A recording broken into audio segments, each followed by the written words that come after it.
Hey everybody, it's my old pal Voltron. Da, da, da, da, da, da, da, da. Oh, I'm kidding, it's Gundam. Now you may remember a couple years ago I went to Odaiba and saw this fellow here in a different part of Odaiba. Gundam has returned. Ooh, it's emitting steam.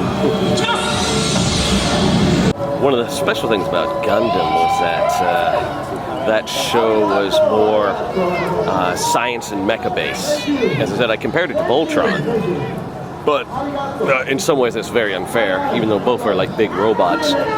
Voltron was more mystical bullshit, whereas Gundam was more like actual, I should say, physical science.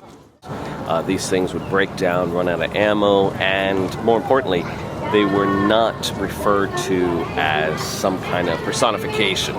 Like Voltron, when I watched that show as a kid, I was confused because I thought Voltron was actually a sentient being of some sort because they kept referring to Voltron as such. But Gundam, these things were mecha suits.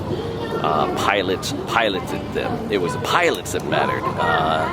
The mecha was basically a weapon in some sort.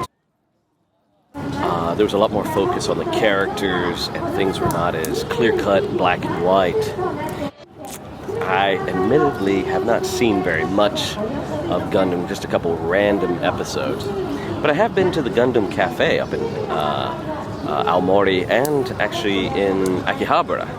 Last time I did a video on Gundam, a few self-righteous geeks pull me up for it and say like, oh, I insulted Japan by referring to one of their anime icons as Voltron, but I don't think anybody Japanese really cared. Now, as to those anime otaku that pulled me up, there's something they need to be aware of, and that many anime otaku eventually find out when they come to Japan, is that not all the Japanese are that crazy about anime, or at least they make severe distinction. Something like this, like Gundam, is a pop culture icon, and everyone in Japan, every walk of life, can appreciate Gundam. And also the works of Miyazaki. I think I'm saying that name right. I think a number of Western otaku tend to lump all of it together. They throw in Gundam with Naruto, with Totoro-chan, and all that, and they don't realize that in Japan they definitely make a distinction, and a lot of your more modern anime of the last 10-15 years is more in the otaku realm. But Gundam is your classic anime, and it's basically seen as cool. One of the students at my school, who's a college student, she went on a short trip to Europe. And while she was there, she had several of her European friends go on and on about the anime that they love. And she had to break it to them that she never watched any of those episodes that they saw, particularly Naruto. Her friends were a bit shocked and crushed. But like when I mentioned Gundam to her, of course she knew Gundam and she knew Totoro-chan, and she thought, that kind of stuff was cool and part of Japanese culture. But more modern anime, really, she just didn't identify with it, and I think a number of anime otaku don't realize that.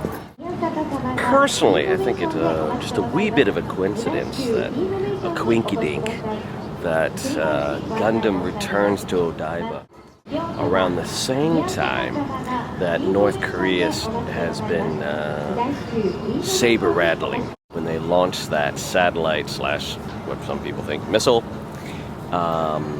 And Tokyo, Japan responded by mobilizing Patriot missiles, because I believe that it's fully functional.